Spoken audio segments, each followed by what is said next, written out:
Thank you, and thank you to the Australian retirees for inviting me to be a guest today. My name's Lacy, and I'm the founder of Social Visitor and a member of the National Task Force for Social Inclusion. I'm also a Libran, and I was born in the year of the rat, and some people call me the loneliness lady. Can everyone hear me?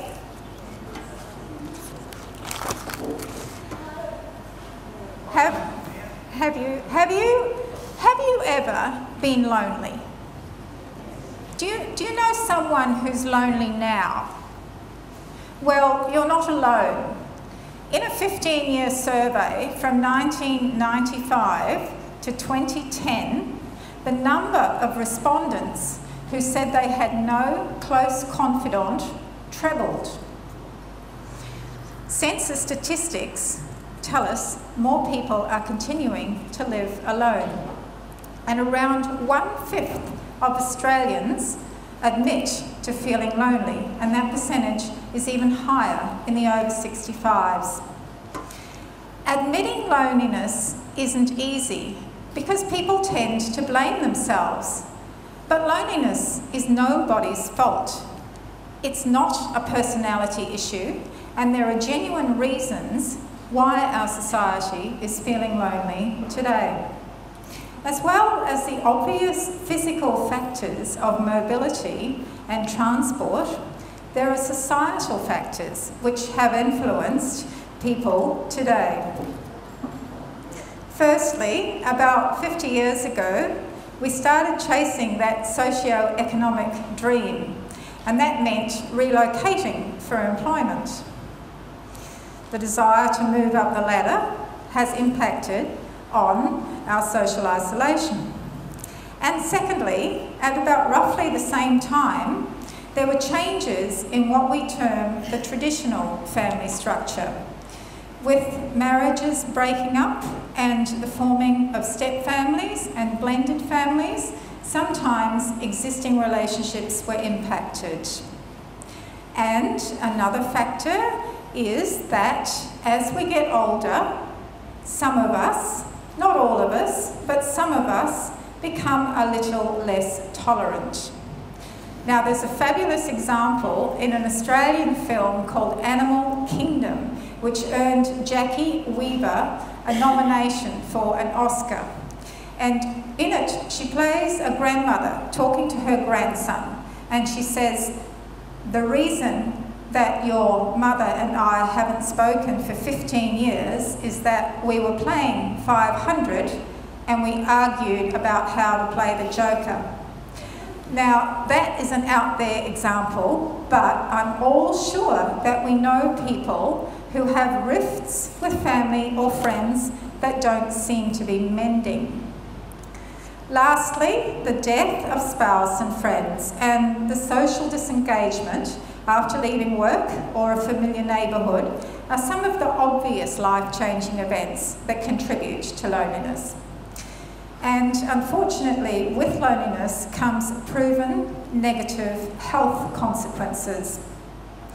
It's documented that social isolation has an impact on health comparable to the effect of high blood pressure, lack of exercise, and smoking 15 cigarettes a day. So, there you have it. Loneliness is killing us softly. What can we do about it? Well, we can start by getting it out of the closet. I'm sure it comes as no surprise to you that a club like this, or any club for that matter, goes a long way to reducing social isolation. The benefits of membership and belonging and networking together to achieve positive outcomes for humanity, which is the goal of many of our service clubs, are playing for those who experience the helper's high. I use that phrase precisely. It's what we get when we give. And it's a fact that people benefit in physiological and psychological ways from helping other people. Nationally, there are two groups working in the area of social inclusion. The Australian Social Inclusion Board was convened in 2008, and it's the main advisory board to government that sets out to achieve better outcomes. And in 2012, the board was joined by the National Task Force for Social Inclusion. I'm a member of the task force, and there are 15 of us advocating best practice for social inclusion around Australia. Now, research also tells us that the culprit of these statistics that I'm telling you about is not literally being alone, because loneliness is subjective. You can be lonely around the table at a Christmas dinner. So that's something that we all need to be aware of. And I think it comes back to having a confidant. It comes back to somebody that you can communicate with and who engages with you. As humans, it's our need for self-esteem that differentiates us from the rest of that animal kingdom, whose essential needs are food, shelter, and sleep. In 2011, I started a visiting service called Social Visitor. We do paid social visits lasting up to an hour for people in aged care facilities, in hospital, or even at home. We also arrange Skype video calls to relatives, and we can help anyone to write a memoir if they'd like to. The inspiration from Social Visitor came when my grandmother entered a home. I became acutely aware of the extent of elder loneliness, and I became increasingly involved in social inclusion welfare. My grandmother was a delightful introvert with a high intellect, and for her, being in the aged care home, the organised activities were not what she wanted to do. And although family visited her, I know that she remained uncomplainably lonely. So let's open the closet wide and talk about loneliness. Anyone can reduce loneliness in other people by doing what we call Social Visitors' 3 social steps. Step 1 is to ring a relative. Just call someone from another generation because you will make their day. Step 2 is cop a cuppa.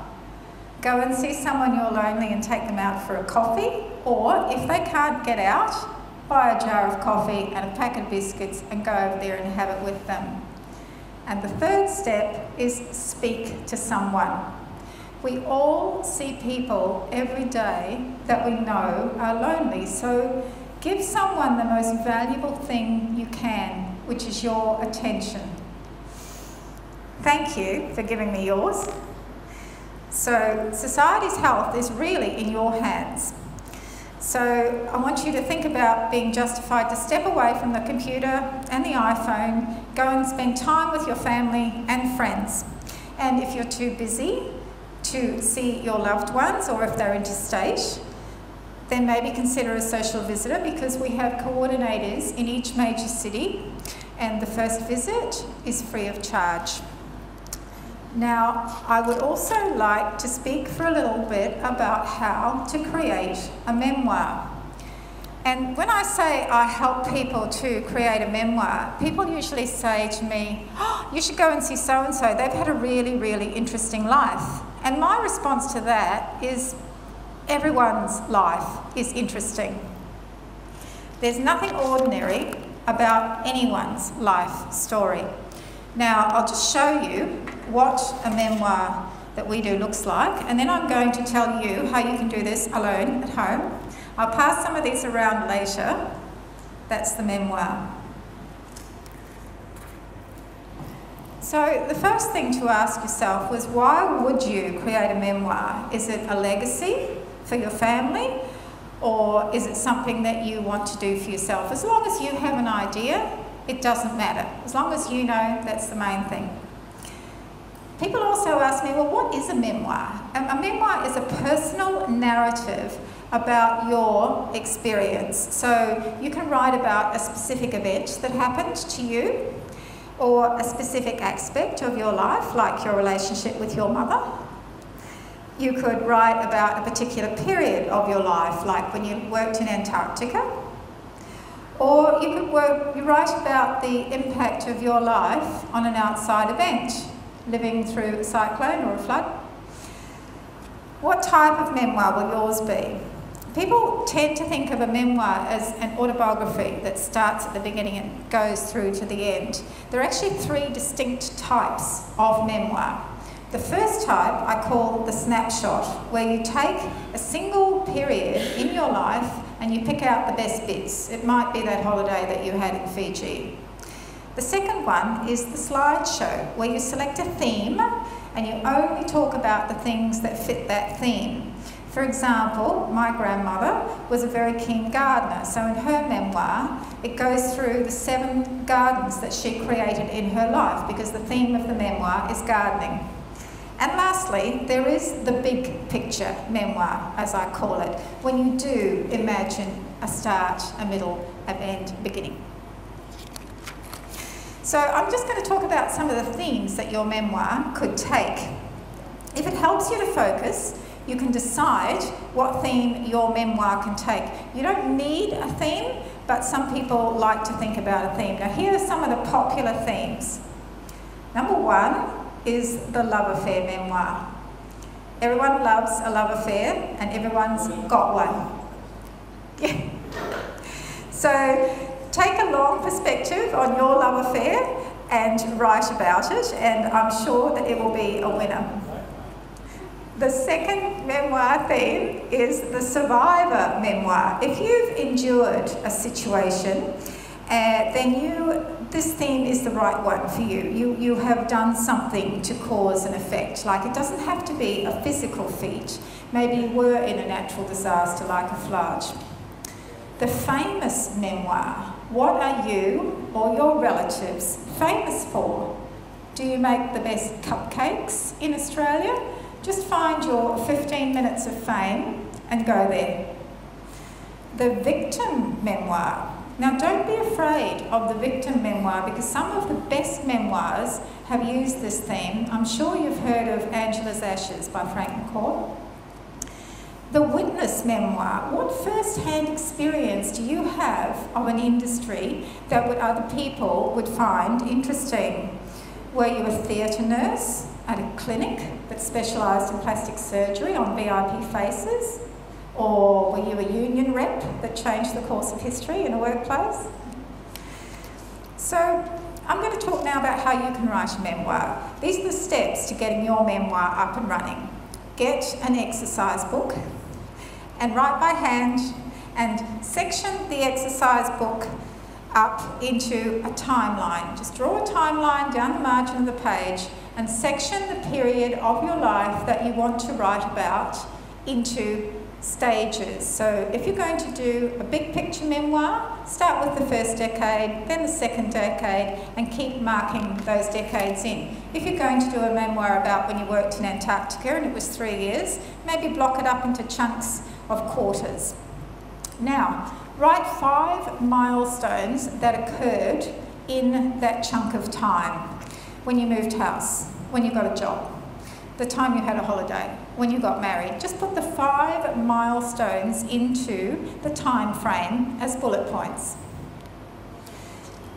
And then start to write, backfilling each decade or time frame. Just write it in an exercise book, or if you're happy to write it on a computer, try doing that. As long as you write, that's the main thing. So here are some questions. As you do the backfilling, this is what you should ask yourself. You could write a couple of pages about a mentor or somebody that you admired. You could write a couple of pages about an interest or hobby, whatever you're passionate about. You could write a couple of pages about your relationship with your parents, your school days, about your career, why it was rewarding or whether it wasn't. You could write 2 pages about the person that you consider to be your best friend. You could write 2 pages about the most difficult choice you ever had to make. You could write 2 pages of something that you did that you regret. Or you could write 2 pages about what you consider to be your best accomplishment. If you can't write 2 pages, write 1. What advice would you like to share and why? What recipes would you like to share? If you have the recipe for success, write that down. We'd all like to have that. So here are 5 elements to include in the memoir. Character development. We want to know who you're talking about and why you liked them, so describe them a little bit. Emotional depth. Write it from the heart. Just do it. Dialogue. Put a little bit of dialogue in so it's not one long narrative. Just have fun making it up. Adequate detail of time and place. Don't get stuck on this. Some people say, oh, I can't remember what year it was. Just say what it was around. And remember the 5 senses, what you see, hear, taste, smell and feel. That's really important. If you're writing about a beach, was it a warm sandy beach? Was it a cold rocky beach? Put that detail in. So here are the 10 top tips to keep you on track with your memoir. Remember your timeline. Very important. Do your timeline and keep changing your timeline. Be kind to yourself, because you're not going to remember everything that you want to, and you will also remember some things that you wish you couldn't. Be kind to yourself. Memory is unpredictable. You probably will remember the smell of your mother's kitchen, but you might not remember the time that the child was born. As I said, write emotionally. Those details don't really matter.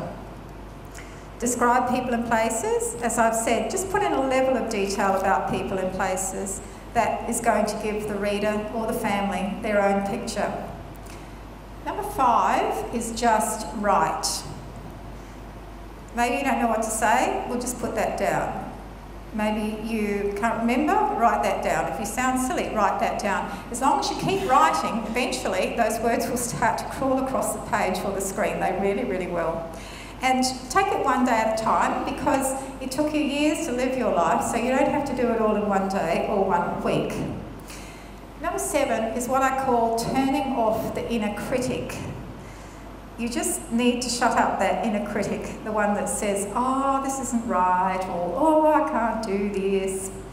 Just let the words flow. And remember that you can change everything later.